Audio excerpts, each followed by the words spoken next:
So I didn't get a lot of new comics this week, but I want to go ahead and talk about the other comic that I got that was new #1 this week.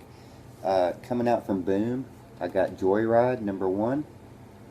And this is from the creative team that does Hacktivist, which I really enjoyed. Um, I really enjoyed Colin Kelly's story and Jackson Lansing's story.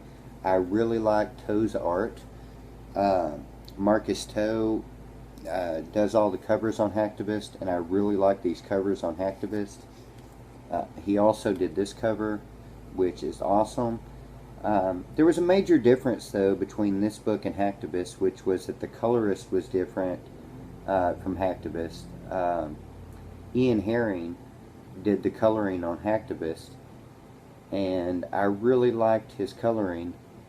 The coloring on this is also really good. So, you know, big props to this woman that I can't possibly pronounce her name, man. Irma Nelativa, I think is what it is.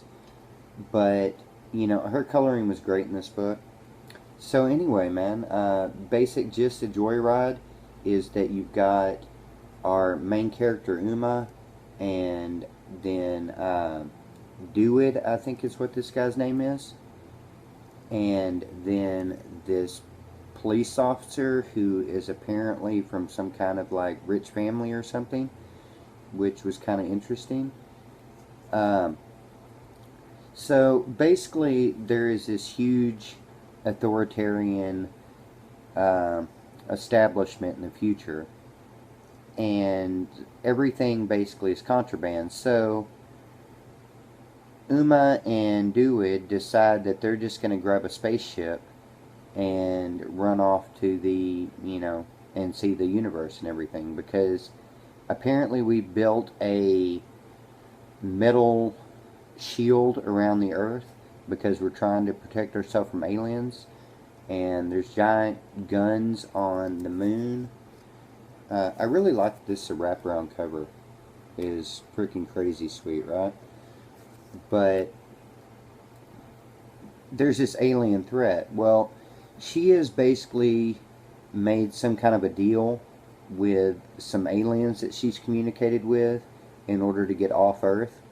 All they have to do is get to the moon, and he will pick them up, and then they can just go out and cruise the universe by themselves. But when the alien shows up, he's got different plans. But, twist, it turns out that Uma has planned around his plans. And, yeah, I really enjoyed this first issue. Like I say, I need funny comics or something lighthearted in the midst of all the like gritty type things that I read. I need something that's a little bit lighthearted, and a lot of those titles that I read have been ending. So I was really happy that that I read Joyride, and congrats to my comic guy Dave for throwing that in my file. Freaking awesome. But yeah, man, Joyride. If you didn't check it out, you see it somewhere, man, just give it a look. I mean, the art alone is a good seller, but I mean, the story on that book was really kind of funny.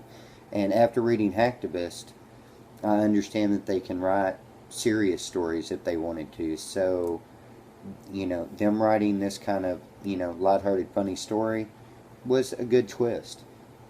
So, tonight, me and J-Rocks and 1904 Comics, Mike, are doing another hangout, doing our like Monday graphic novel talks. Tonight we're going to do Daredevil Born Again. I know that I said the other day that we were going to do Sandman, but we decided that we're going to do Daredevil Born Again. So, yeah. Really good book. I'm sure that we're going to have a lot of good thoughts on that.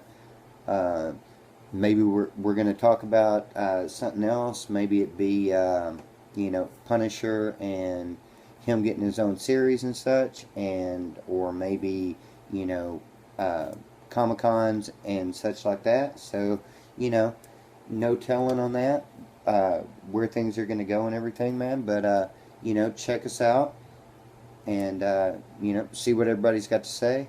If you haven't read Born Again, strongly recommend that book. And yeah, I'm gonna get off here and get around to reading some stuff. Yeah. All right, man. So Joyride was pretty good. I mean, did anybody else read this book? What'd you think of it, man? Let me know.